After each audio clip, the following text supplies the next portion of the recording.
This is my new mini mill that I built, and it seems to be running pretty well. It just whittled out a Roadrunner, that wooden block you see on there. So check it out. It's a pretty cool little machine. It's turned off right now so you can hear it.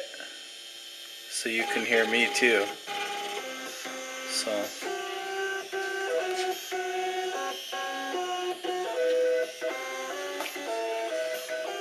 and I cast this out of metal, all handmade.